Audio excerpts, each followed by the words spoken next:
buenas tardes. Nosotros somos los filosqueteros y vamos a presentar nuestro trabajo final de semestre. A mí, por ejemplo, me llamo Miguel Ángel Puente Figueroa y me va a tocar hablar sobre la modernidad filosófica. Yo soy Fernanda Bravo y yo voy a hablar sobre los temas que abarca la crisis de la modernidad. Hola, yo soy Ivonne Martínez y voy a presentar las corrientes de la posmodernidad. Yo soy Daniel Sánchez y yo voy a hablar sobre la postmodernidad. Hola, soy Santiago y voy a presentar sobre después de la postmodernidad. La modernidad filosófica explicada como una plática común. Imagínate que estamos sentados los dos en una cafetería con un café recién servido. Y tú me preguntas, oye, ¿qué es eso de la modernidad filosófica? ¿Y qué pensaban Bacon, Hegel, Comte o incluso Marx? Y yo te contesto, va, te lo explico, pero sin palabras difíciles. Sí, como si fuera alguna plática común entre nosotros dos. Porque sí, la modernidad puede sonar súper teórica, pero si la aterrizamos a la vida diaria, funciona casi, pero casi como una historia. La historia de cómo los seres humanos empezamos a confiar en la razón, en la ciencia, en la sociedad y también en cómo nos dimos cuenta de que todo esto tiene límites, tensiones y problemas. Todo esto empieza desde el siglo XVII, perdón, y va terminando aproximadamente en el siglo XIX. Es el momento en que los seres humanos dicen, ya estuvo, no vamos a guiarnos por dogmas antiguos, vamos a usar la razón, la ciencia, la historia, la sociedad, todo lo que podamos entender y comprobar.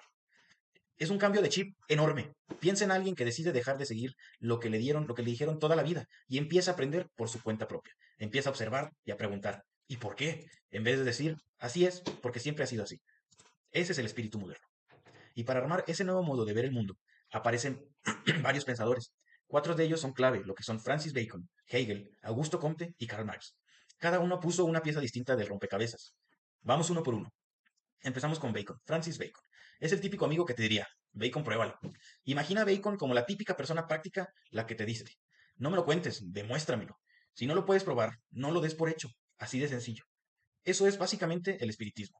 Solo confiar en lo que puedes observar, medir, experimentar. Antes de Bacon, gran parte del conocimiento se basaba en autoridades, que eran los griegos antiguos, la iglesia, los grandes filósofos medievales. Pero Bacon dice, el conocimiento no debe basarse en lo que otros dijeron, sino en lo que podemos ver y comprobar hoy en día. Y para eso propone algo que cambia totalmente la ciencia, el método inductivo. ¿Qué es la inducción? Sencillo, muy fácil. En vez de partir de ideas generales y buscar ejemplos que lo confirmen, buscas lo contrario. Observas casos particulares, encuentras patrones, formas una idea general y la vuelves a poner a prueba. Así nace la física moderna, la biología moderna y en general la ciencia como la entendemos hoy en día. Los ídolos, entre comillas, de Bacon son una parte interesante. Es que Bacon nos dice que la mente humana está llena de trampas, ilusiones, prejuicios, y los clasifica en 4 ídolos, como si fueran 4 filtros sucios que distorsionan lo que llegamos a ver. El primero, ídolo de la tribu. Son errores que todos cometemos por ser humanos, ver patrones donde no lo hay y exagerar o llegar a suponer. Segundo, ídolos de la caverna, prejuicios personales, cosas que nos marcan por nuestra historia o incluso nuestra personalidad. Ídolos del foro, problemas de lenguaje, palabras confusas, conceptos mal entendidos. El chiste es que el mensaje no llega bien a su destino como debería de ser. Ídolos del teatro, teorías heredadas, ideas viejas que aceptamos como si fueran un guión que recitamos sin pensar. Para Bacon, liberarnos de estos ídolos es lo que permite construir un conocimiento más limpio. Es la base de la ciencia moderna. Luego sigue Hegel, el típico filósofo que veía la historia como una novela épica. Si Bacon es el hombre práctico, Hegel es el filósofo arquitecto que quiere construir un sistema para aplicar todo, absolutamente todo, la naturaleza, la historia, la política, la religión, el arte, incluso la filosofía. Hegel piensa que la realidad en el fondo es racional, que todo lo que pasa sigue una lógica profunda y que la historia no es un caos, es un proceso con un sentido. Después tenemos lo que es el idealismo absoluto. Para Hegel, la realidad última no es material, es la razón o lo que él llama espíritu absoluto. Suena muy abstracto, pero piensa en esto. Es como si dijera que la humanidad, a lo largo de la historia, va tomando conciencia de sí misma y de su propia libertad, y que ese despertar ocurre poco a poco, etapa por etapa.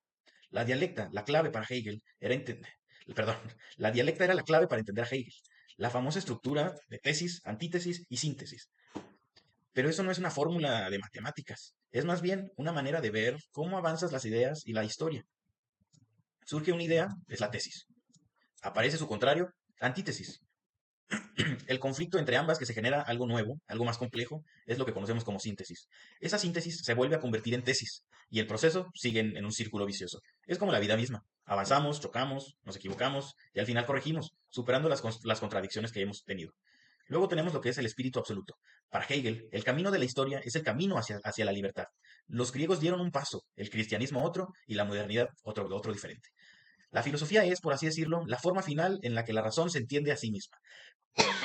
Suena grandioso, y lo es, pero también es la base de muchas ideas modernas sobre progreso, historia, Estado y cultura. Luego tenemos a Augusto Comte, el que convierte el estudio de la sociedad en una ciencia. Ahora imagina que Hegel construye grandes teorías sobre la historia humana. Comte, en cambio, es mucho más práctico. Él te dice, si podemos estudiar la naturaleza con ciencia, ¿por qué no estudiar también la sociedad?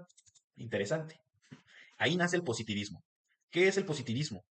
Te preguntarás, es la idea de que el único conocimiento válido es el que se basa en hechos observables y leyes comprobables, nada de especulaciones, nada de explicaciones mágicas o metafísicas. Para Comte, el conocimiento humano pasa por tres estados. Primero, estado teológico. Todo se explica con dioses, espíritus y fuerzas sobrenaturales. El segundo es el estado metafísico. Se empiezan a usar conceptos abstractos como naturaleza, esencia, pero aún no se basa en ciencia. El tercero es el estado positivo. La humanidad por fin empieza a explicar la realidad con hechos, pruebas, observaciones e incluso experimentos. Según Comte, la sociedad moderna debe vivir en este último estado. Luego tenemos lo que es la sociología. Comte inventa estas palabras. Dice que así como hay leyes físicas y biológicas, también debe haber leyes sociales que expliquen cómo vivimos en un grupo, cómo evolucionan las instituciones y cómo se organiza una comunidad. Y propone que el papel de la ciencia social es ordenar y mejorar la sociedad. En muchos países de Latinoamérica, incluido México, el positivismo influyó muchísimo en reformas políticas, públicas y educación. Karl Marx, el que pone la lupa en la economía y el conflicto social. Aquí llegamos a Marx, quien toma ideas de Hegel, pero las baja a la tierra, a la economía, al trabajo y al sistema productivo. Para Marx, la clave para entender la historia no está en las ideas como Hegel pensaba, sino en las condiciones materiales, cómo producimos lo que necesitamos para vivir y quién controla esa producción. Luego tenemos el materialismo histórico. Esta idea dice que toda la sociedad se organiza alrededor de su modelo de producción, lo que es el esclavismo, el feudalismo y el capitalismo. Este modo de producción determina las clases sociales, las leyes, las instituciones e incluso la cultura. Seguimos con la lucha de clases. Según Marx, toda la historia es un conflicto entre clases con intereses opuestos. En el capitalismo, la lucha es entre burguesía, que son los dueños de las fábricas, empresas y los medios de producción, contra la clase proletariada. Son trabajadores que solo tienen la fuerza de su trabajo. El problema del capitalismo, para Marx, es que el capitalismo es súper productivo, quizá el sistema más dinámico de la historia, pero también es injusto. ¿Por qué? Porque explota al trabajador. También alinea al individuo, concentra la riqueza, no la comparte y genera crisis económicas repetitivas. El capitalismo lleva al socialismo y el socialismo al comunismo. Marx piensa que la historia del capitalismo está llena de contradicciones, que la harán colapsar eventualmente. Después vendría el socialismo, donde los trabajadores controlan los medios de producción, y más adelante el comunismo, una sociedad sin clases, sin explotación y sin estado represivo. Te puede o no gustar la propuesta, pero no se puede negar que Marx fue clave para entender la economía y la política con los conflictos del mundo moderno. ¿Qué tienen en común estos cuatro filósofos? Podrías que pensar que Bacon, Hegel, Comte y Marx no tienen nada que ver entre sí, pero todos comparten una idea central. La realidad puede ser entendida y transformada, y además, Bacon pone las ciencias en la base. Hegel le da a la historia un sentido racional. Comte convierte a la sociedad en un objeto de estudio científico. Marx revela las tensiones económicas y sociales que atraviesan ese mismo mundo moderno. Juntos construyen la estructura mental con la que Occidente piensa: progreso, ciencia, historia, sociedad, economía y crítica. Entonces, ¿qué es la modernidad al final del todo? La modernidad es el gran experimento humano que te dice: vamos a entender el mundo usando nuestra razón y vamos a cambiarlo si es necesario. Es la época en la que el ser humano deja de ver el mundo como un destino fijo y empieza a verlo como algo que puede construir, pero también es la época en la que aparecen tensiones nuevas, como la ciencia que libera, pero también controla, progreso que crea riqueza, pero también desigualdad. También lo que es la razón que da sentido, pero también genera burocracias enormes. Historia que avanza, pero también sufre guerras, colonización y explotación. En resumen, la modernidad es contradictoria, pero a nuestra base, desde cómo pensamos las políticas, las sociales, las ciudades, la economía, hasta cómo entendemos el tiempo, el individuo y la libertad. Les voy a platicar sobre algo llamado la crisis de la modernidad. Suena súper filosófico, pero en realidad es básicamente el momento en que varios pensadores dijeron: oigan, todo esto que la modernidad prometió como que no está funcionando bien, ¿no? Y la modernidad creía muchas cosas y creía mucho en tres cosas. Y esas eran que es que somos muy racionales, que el mundo siempre va a mejorar y que cada quien es dueño de su vida. Pero luego llegaron varios autores, como Nietzsche, Marx y Freud, y dijeron pues que exactamente no. Y por ejemplo, dijeron que no. Y bueno, voy a hablar de otros temas que son igual de la crisis de la posmodernidad, que fue el cuestionamientos de la razón, progreso y la autonomía.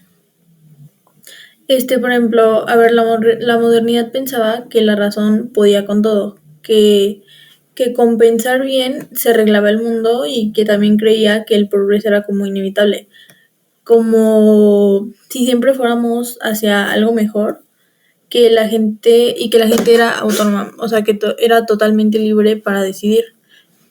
Pero con los años nos dimos cuenta de que la razón no siempre se usa para cosas buenas, o sea, el progreso también puede traer problemas y que la libertad depende mucho de cosas como el dinero o la familia o también como tu estado emocional, incluso tu estado emocional. Por ejemplo, no sé, un ejemplo podría ser que cuando dicen de que si estudias y te esfuerzas te puede ir súper bien, pero y si tú estudias, si te esfuerzas, pero igual la vida te pone como trabas, ¿no? O sea, por cualquier cosa, que tú no tengas en cuenta, no puede funcionar y no te puede ir bien. Y pues sí, o sea, justo pasó con estas etapas estas ideas de la etapa moderna y se cumplieron, pero no como se esperaba. El otro tema es Nietzsche, muerte de el nihilismo y la crítica. Y la crítica a la moral. Y la crítica a la moral. Nietzsche es un filósofo que llegaba y decía de que Dios está muerto, ¿no? Pero no significa que literalmente Dios estaba muerto, sino que los valores que guiaban a la sociedad como la moral religiosa ya no tenían como tanta fuerza, o sea, tanto valor, o sea, ya no valían lo mismo, por así decirlo. Y por ejemplo, dice que Dios muere y los valores caen. ¿Y qué pasa cuando los valores que daban sentido se caen? Pues aparece el nihilismo, esta sensación de que ya nada tiene sentido, ¿no? O sea, Nietzsche decía que seguimos obedeciendo reglas sin pensar, como si la sociedad nos quisiera tener, o sea, que no habláramos, que fuera lo que ellos dicen. También es como cuando nos enseñan, o sea, como siempre nos dicen de que no, pórtate bien y te irá bien, pero después vas creciendo y te das cuenta de que pues no siempre funciona, o sea, no siempre funciona. Entonces ahí es cuando te empiezas a cuestionar y dices de que pues entonces qué hago, o sea, qué sería lo mejor, ¿no? Y por ejemplo, Nietzsche igual dice que ya vimos que los valores viejos no funcionan y ahora nos toca como a nosotros crear o decidir nuestros propios valores, pero siempre pensando qué sería lo mejor. Y pues otro tema también es el de Freud, el inconsciente y que el inconsciente y el que no lo controla todo. Freud es el de la psicología, ¿no? Llega como a tirar las ideas modernas, las ideas de que somos 100% racionales y dueños de nuestras decisiones.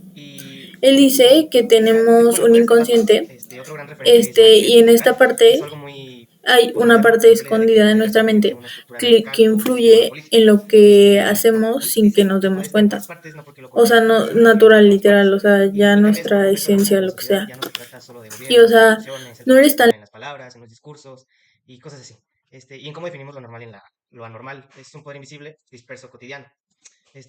Foucault también nos enseña que las verdades que seguimos son neutrales, tienen historia, tienen intereses detrás y cambian dependiendo de las luchas sociales. Eso es muy posmoderno, creo yo, la idea de que no existe una verdad eterna, sino regímenes de verdad. Y bueno, voy a hablar también de Baudrillard, si no me equivoco que así se pronuncia, el mundo convertido en simulacros, ¿no? Y si seguimos por este mapa, pues llegamos a ¿cómo se llama? Baudrillard. Creo que es el más radical de todos, porque pues él dice que vivimos en un mundo donde lo real ha sido sustituido por simulacros. Para él, pues la posmodernidad es un enorme escenario donde todo es copia de copia, una especie de hiperrealidad donde ya no sabemos si algo es auténtico o simplemente una representación. Y su ejemplo más clásico son los medios y la publicidad, pero si lo traemos al presente, pues sería TikTok, Instagram, filtros, inteligencias artificiales, etcétera. Pues Voltaire estaría fascinado. Y pues la idea de que ya no consumimos productos, sino signos, apariencias, estilos de vida, esto es profundamente pues, posmoderno, ¿no? La estetización total de la realidad. Y pues ya casi para ir concluyendo, también quiero agregar a Bátimo, que pues lo vimos durante el semestre, lo que es el pensamiento débil. Este es un filósofo clave, quien habla del pensamiento débil, y pues no significa que sea pobre o inútil, sino que significa que ya no buscamos estructuras duras, sólidas, absolutas, sino que preferimos interpretaciones flexibles, abiertas, que acepten la complejidad del mundo. Bátimo también nos decía que en vez de tratar de imponernos verdades rígidas, la posmodernidad nos invitaba a convivir con la pluralidad y aceptar el ser humano no puede reducirse a una sola narrativa. Algo muy valioso de Bátimo, pues que es la idea de que la posmodernidad no destruye el sentido, sino que multiplica los sentidos.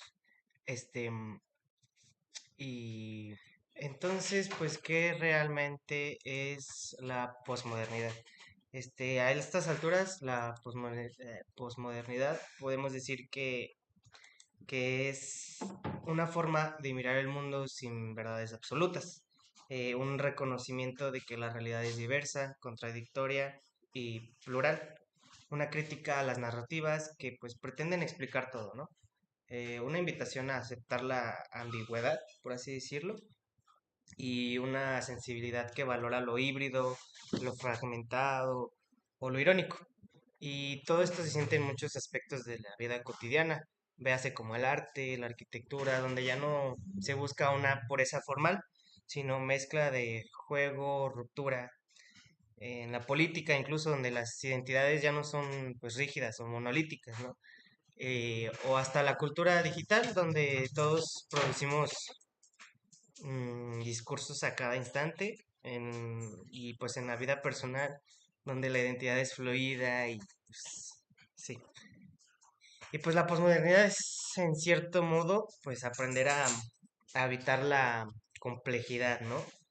Creo que eso lo tenemos muy claro y pues quiero concluir con si esto es bueno o malo, pues depende a quién se le pregunte, ¿no? Pero para algunos la posmodernidad puede ser liberación, un mundo donde ninguna voz puede imponerse del todo, y para otros es confuso, un mundo donde ya nadie sabe qué creer, pero más allá de juicios, la posmodernidad es el lugar donde vivimos, nos guste o no, nuestras categorías, nuestras prácticas, conversaciones, pues están hechas desde esta sensibilidad que pues sospecha de lo absoluto, que prefiere lo plural, que vive entre fragmentos. Voy a hablar sobre el tema Y después del quizás solo postmodernismo, en el quizá cual voy a la profundizar sobre tres posmodernidad no sea elementos un claves sobre el final, pensamiento sino una contemporáneo. El transición, primero sería Henry una Giroux, el especie segundo sería de Roberto pausa Duberti, y el histórica tercero más donde que nada sería un estamos concepto sobre los aprendiendo a valores supremos, pensar el desde cual la habla especialmente sobre la idea de la multiplicidad, muerte de Dios y el no nihilismo, desde la aunque pertenezcan unidad, a campos distintos, el a cual convivir sería con la la incertidumbre pedagogía, sin la arquitectura, la significa filosofía, sobre los renunciar que nos al van a ayudar sentido. sobre entender cómo Y pensamos ahora sí, y cómo damos el para sentido al mundo. cerrar,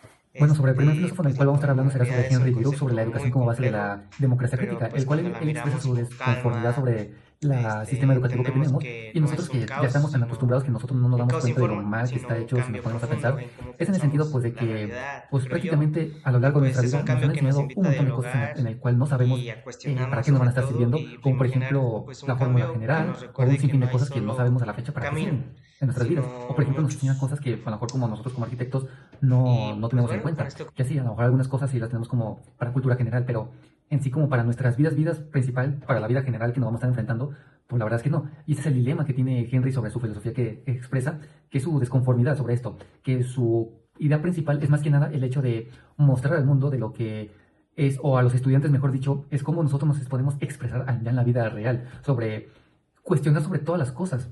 O sea, cuestionar por qué es esto o por qué la política se da de esta manera. Eso es lo que quiere llegar Giroux. Lo que quiere principalmente Giroux para nosotros, o más que nada para el sistema educativo, para que nos enseñen a nosotros, es más que nada que nos pongamos al tiro, en pocas palabras, si se puede decir así, es de que en algún momento de nuestras vidas, ya sea para elegir algún político, o a lo mejor para el momento de que estemos trabajando ya como arquitectos y todo ese rollo, es de que no aceptemos ninguna injusticia, como por ejemplo en el tema de los políticos, ¿no? De que tener nuestro criterio propio y evaluar a nuestros políticos quienes nos van a estar gobernando para que nosotros sepamos si nos conviene o no nos conviene, y de ahí nace lo que es la filosofía de Giroux.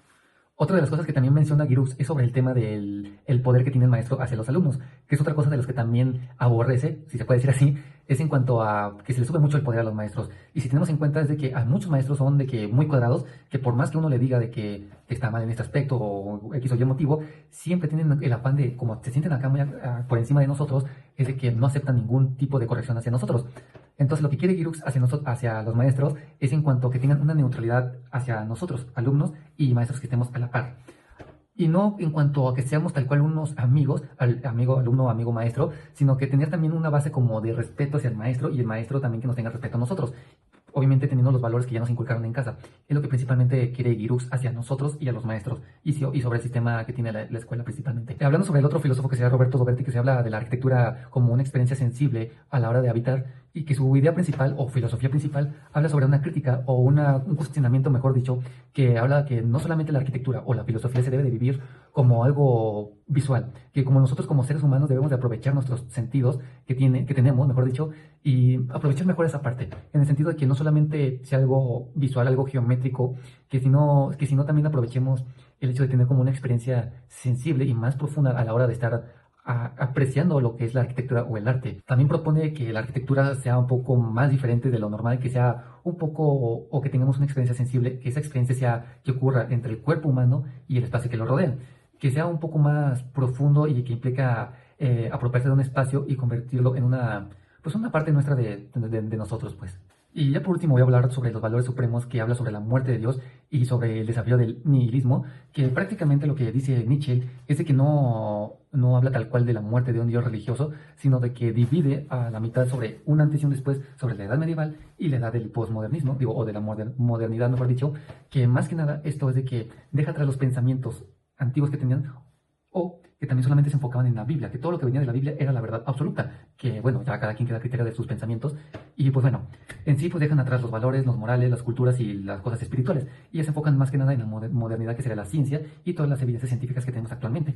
Y que bueno, aquí por consecuencia viene el nihilismo, que pues no sería como una crisis existencial, sino de que las personas ya se empiezan a cuestionar de que ¿por qué de esto y por qué del otro? ¿Por qué tengo que tener una familia? Que mi vida tal vez no tiene sentido en cuanto a lo que había dejado anteriormente, que fue la religión. Y así un sucesivo montón de cosas que fue lo que creó el nihilismo. Lo que opinaba Nietzsche sobre el tema del nihilismo no era sobre que era alguna desventaja o algo malo, sino que él lo veía como alguna oportunidad, más que nada porque veía como que si lo anterior no llegó a funcionar, todo lo nuevo que tiene que venir tiene por qué funcionar. O sea, prácticamente como nuestras vidas, si algo no está funcionando y prácticamente son cosas como que te cuestiona de que realmente dices, como que algo no cuadra, ¿no? Dices, pues bueno, vamos a cambiar las cosas. En sí lo que propone Nietzsche es de que no solamente la muerte de Dios es de que se acabó el sentido de la vida, sino que más bien es como una resurrección que tiene el ser humano en el sentido de innovar en nuevas cosas, en el hecho de avanzar como ser humano y evolucionar como ser humano. Entonces, pues en sí ya sería los temas que quería tocar y espero que hayan entendido mis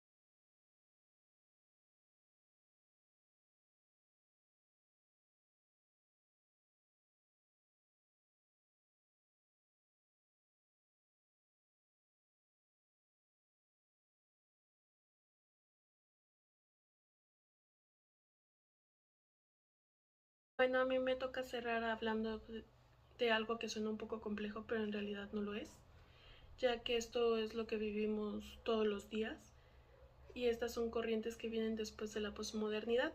Son ideas que tratan de hablar de cómo somos hoy en día, qué es lo que pensamos y cómo estamos cambiando este pensamiento como humanidad. Voy a estar hablando de 4 puntos, que es el metamodernismo, transhumanismo, poshumanismo e hipermodernismo. Como primer punto está lo que es el metamodernismo. ¿Qué es el metamodernismo? En este pensamiento dice que podemos vivir más o menos como en 2 extremos. Hagan de cuenta que sabemos que no existen verdades absolutas, pero buscamos algo en qué creer. No solamente quedarnos en, ok, no existe nada, o ok, tenemos que creer exactamente en esto. Entonces también vivimos con esperanza, pero también con duda, entre querer cambiar el mundo y sentir que no podemos con una simple tarea. Es una especie de movimiento emocional e intelectual en el que no somos unos totales genios, pero tampoco somos como ignorantes. Queremos creer, pero con conciencia. En el segundo punto, que es el transhumanismo, este nos habla sobre cosas tecnológicas, sobre cambios tecnológicos, donde básicamente hay una pregunta general. Si la tecnología puede mejorar al ser humano, ¿por qué no hacerlo? Esto nos lleva a cambios muy significativos a lo largo del tiempo, que ha sido como la integración de prótesis, que se usan desde hace mucho tiempo atrás, pero también se buscan mejorarlas. También lo que es la edición genética, ya que actualmente se puede o se busca modificar desde el embarazo de las personas hasta la implicación de chips que se quiere hacer. Todo esto ha avanzado mucho más hacia lo que es el área de medicina, ya que esto pues alarga lo que es la vida básicamente. Y pues es que es una versión como mejorada de lo que puede ser el ser humano, lo que busca esta corriente. Como corriente 3 tenemos lo que es el poshumanismo, que nos habla más sobre catástrofes, que hay una pregunta que lo puede explicar, que es ¿qué pasa si el ser humano deja de ser el centro del todo? Esto nos habla sobre cambios que se puede tener en la tecnología sin que el ser humano sea como el protagonista de esto. También las películas de ciencia ficción nos pueden ayudar a comprender más este pensamiento, ya que nos habla sobre cambios en la tecnología, cambios en lo que es como el ecosistema en el que vivimos,